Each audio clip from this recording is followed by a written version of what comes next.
Okay, super. So thank you very much, Minister Reddy and everyone who's present today. We very excited about this to talk about Fiji as a flagship nation for our CAPP program. The CAPP stands for the Commitment Accelerator for Plastic Pollution.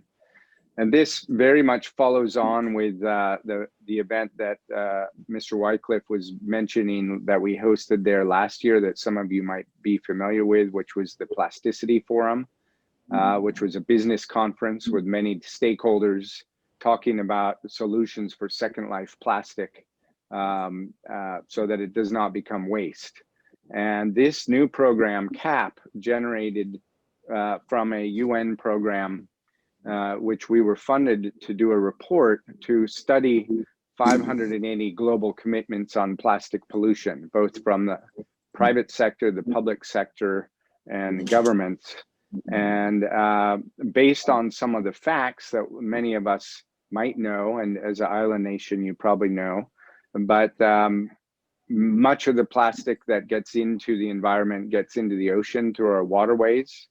It's estimated now conservatively that 5 million tons a year get into the waters around the world. And when it flows in ocean currents, it often ends up in places that did not produce that material. So Fiji might be impacted by some other country's waste nearby, or maybe far, far away. And it's much like air pollution. It moves with the currents and the wind. And so we're all responsible for protecting our front yard, and the front yard is being the ocean. Some studies have shown that there might be more plastic in than fish by 2050. That's both potentially from consumption and population growth of products related to plastic and packaging, but also, of course, from overfishing, which in itself is a different topic, but each make large impacts. So we need to, come together in ways that can bring programs that are quite effective, and maybe more effective than what has previously been done. And this is the very good momentum right now for this to happen. So when we scored the reports in this UN report we did, we found that most commitments were not actually so valuable that people had expected. Sometimes the commitment maker didn't follow through. Sometimes they didn't have funding. Sometimes it was not transparent. So the public didn't know really if the project got proceeded and was successful. And often they don't share within one another. And so the commitment makers might have a great program, but they don't collaborate and share that, and the knowledge is not learned between nation to nation and county to county and village to village. So often these are done in silos, and not, the world is not getting the benefit of the knowledge of these good programs. So we put CAPP together to try to solve that problem and to bring together teams, including your counterparts in Fiji, to be part of our global program to help other nations and other jurisdictions and other companies to basically incubate their programs and their new commitments. And we've chosen the 3 island nations as our flagship nations. We're very proud to have Fiji be the first one in the Pacific. And we also have Seychelles in the Indian Ocean and Curacao in the Caribbean. This is both for regional access, regional time zones, and from your existing leadership already in the space. As a regional player, very concerned about this topic, not only for tourism issues, of course, but for the livelihood of people in your community, and of course the ecosystem around it. And we believe that by working together, both for in-country domestic program betterment, and also for outreaching programs, that Fiji will be able to help us to incubate and teach and train and mentor others. We can all make a much bigger progress in this area. Now, commitments can take a form of different types of projects.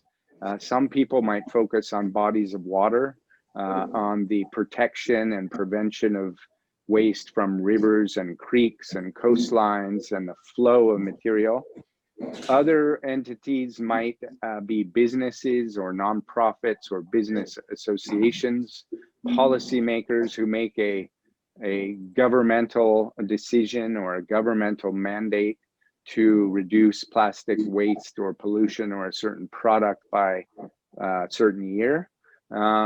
Others might have commitments for moving into the circular economy with more recycling and more collection and more recovery. Other companies and institutes might have commitments around materials and new types of bottles and new types of packaging. All of these are different pieces of the puzzle which bring us to the reduction in plastic waste at the end of the day. And that is really our goal. In a world where we have the use of the material where it's needed, we reduce the use of the material where it's really not needed, and we make sure that whatever is used does not become waste. The key part of this program is transparency and driving action. This is all about action and outcomes. And we believe that with your expertise and our knowledge and our bringing together a high-tech platform and hub where people collaborate, and we can show how programs can scale from one country to another, from one state to another, from one village to another. And that peer collaboration is really what has not been available in the world today, in terms of an organization that tries to bring people together in the same way.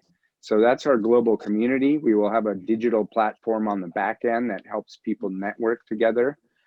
This is all on the back end, also in privacy with different stakeholders. So it's not shared unless it's allowed to be shared. And we apply this knowledge to one another, and we have action-based learning, and that brings our outcomes.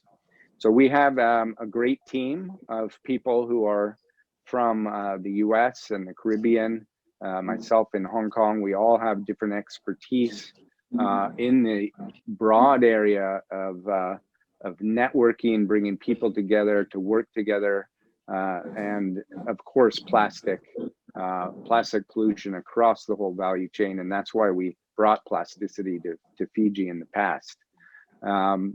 So we would like to be able to take a program, for example, from Fiji, show that it can be replicated, scale it, have it replicated 5 or 10 times, whether that's in country or in region, and then later replicate it again 50 or 100 times. This is what we want to do with case studies all around the world. And we're very excited to have Fiji be a flagship nation working with us on this program today. So I think with that, I'll hand it over to the minister and be very happy to have answer questions at the end.